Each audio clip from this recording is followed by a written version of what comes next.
आओ झुककर सलाम करें इन्हें जिनके हिस्से में ये मुकाम आया है। आओ झुककर सलाम करें उन्हें जिनके हिस्से में ये मुकाम आया है। खुश नसीब होता है वो खून जो देश के काम आता है। खुश नसीब होता है वो खून जो देश के काम आता है। परम आदरणीय हम सबके मार्गदर्शक और पथ प्रदर्शक तथा इस विद्यालय के प्राचार्य श्री रंजन सर,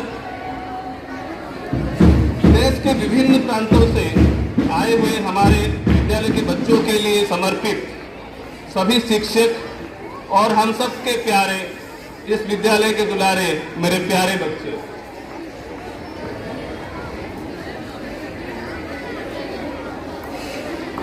आप सभी को स्वतंत्रता दिवस की हार्दिक शुभकामनाएं। तो सबसे पहले आते ये जो स्वतंत्रता दिवस है उसका क्या इम्पोर्टेंस। हम रोज कहते हैं वतन के वास्ते जीना, वतन के वास्ते मरना, वतन पर जान फिदा करना प्रभु हमें सिखा देना, रोज कहते हैं। तो सिर्फ वही नहीं, रोज प्लेज में कहते हैं India is my country, all Indians are my brothers and sisters, I love my country and I am proud for its rich and varied heritage. तो क्या हम सब सच में प्राउड है हमारे देश के लिए? बताओ बच्चों, are you proud of your country? Very good. उसी के साथ एक समय था जब भारत स्वतंत्र नहीं था। उस वक्त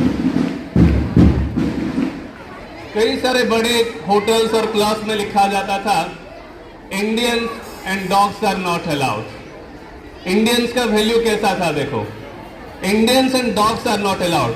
but if we come to the present scenario, अगर हम इस वक्त देखा जाए तो हम उतना पावरफुल हो चुके हैं कि किसी की हिम्मत नहीं होगा, चाहे भारत के अंदर हो या बाहर, कि ये शब्द लिख दे। किसी के पूरे विश्व में कोई ऐसा ताकतवर देश नहीं जो भारत पर उंगली उठा सके आज के देश में। इस पर हमें गर्व होना चाहिए।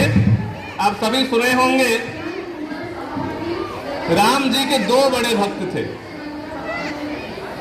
सबसे पहले तो आते हमारे हनुमान जी और एक है विभीषण। कभी सुने हो कि विभीषण की पूजा होता है? विभीषण की पूजा होता है, सुने हो? यस, विभीषण की पूजा होता है क्या? बड़े बच्चे बताओ क्यों नहीं होता है? क्योंकि वो देश से गद्दारी किए थे। और जब हनुमान जी की बात आते है तो बच्चा बच्चा हनुमान बनना चाहता है यहाँ। क्यों? वो राम जी के साथ थे, वो अपने देश के साथ थे। तो ये पावर होता है देशभक्ति का। तो कुछ भी हो जाए, मैं आप सभी से एक शपथ लेना जरूर चाहूंगा कि हम सब अपनी जिंदगी में कभी ऐसा काम नहीं करेंगे, कोई ऐसा काम नहीं करेंगे जो कि देश के खिलाफ हो।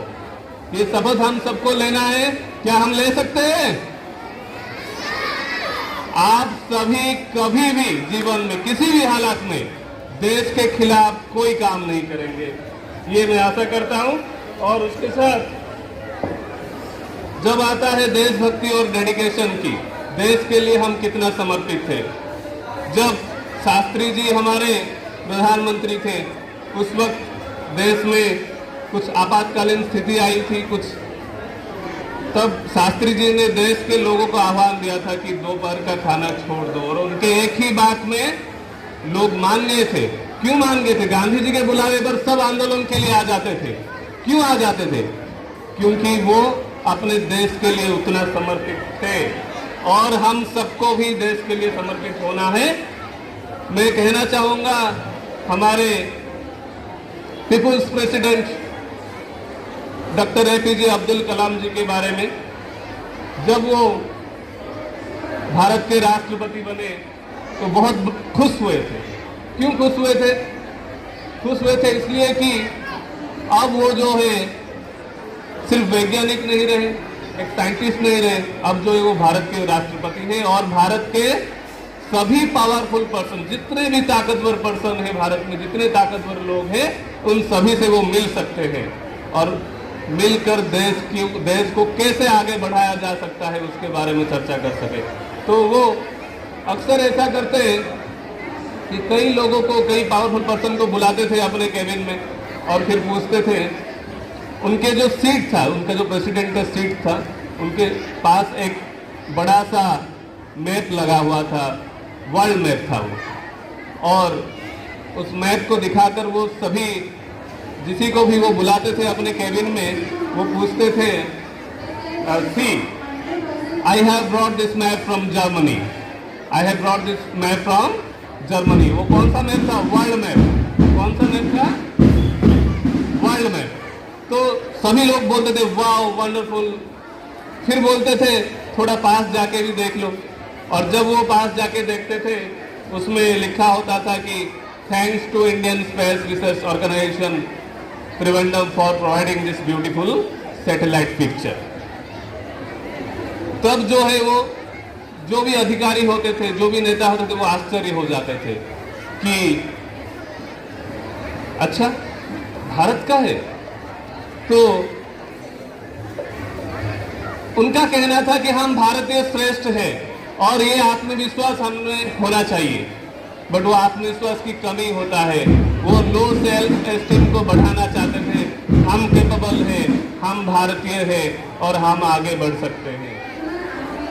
और उसी आत्मविश्वास को बढ़ाए रखने के लिए और देश को आगे लेने के लिए वो हमेशा कहते थे।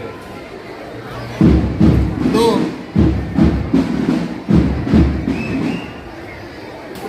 इसी के साथ मैं अपना वाणी को विराम देना चाहूंगा, पर विराम देने से पहले मैं एक छोटी सी कविता आपके सामने प्रस्तुत करना चाहूंगा।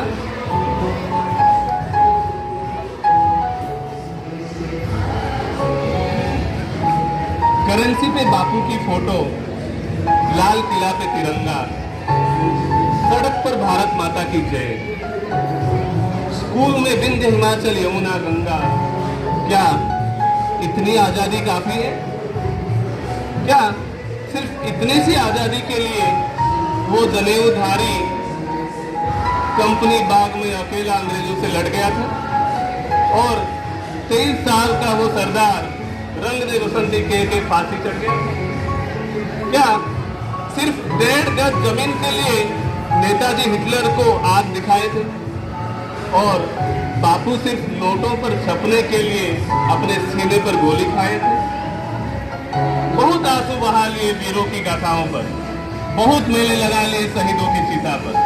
अब आगे बढ़ना होगा, वी द पीपल वाला पन्ना दोबारा पढ़ना होगा और समझना होगा जहां आजादी का मतलब सिर्फ फ्रीडम होता है, वो सारे शब्द को व्यर्थ है। इस देश में आजादी का 1 या 2 नहीं, 150 करोड़ अर्थ है। आजादी वो है जो सपनों के दरखत में फलने से ना डरे, जब ना टूटी हुई चप्पल डिजाइन वाले जूतों के साथ चलने से डरे। आजादी वो है जब झुके हुए सरों को मुकद्दर बदल जाए और खोलियों के दिलों से हवेलियों का डर निकल जाए। आजादी वो है जब हौसलों की चिड़िया बाधाओं की पिंजरा को तोड़ दे और क ख ग ABC से डरना छोड़ दे। आजादी वो है जब अमन के गीत गाते हुए गले से लहू ना आए और अमरूदों के मौसम में बारूदों का बू ना आए। कब तक इतिहास पर जमी धूल माथे पर लगाते रहेंगे? अगर अमर ज्योति को जलाए रखना है तो उसमें नया ईंधन भरना होगा। 47 का सब्सिक्रिप्शन को 24 में रिन्यू करना होगा। बेखौफ जीना हमारा हक है और ये बुनियादी हक है हमारा। घबराओ मत, बढ़ते रहो, बस अगले मोड़ पर थोड़ा सा आगे आजादी है, आजादी मुबारक। धन्यवाद।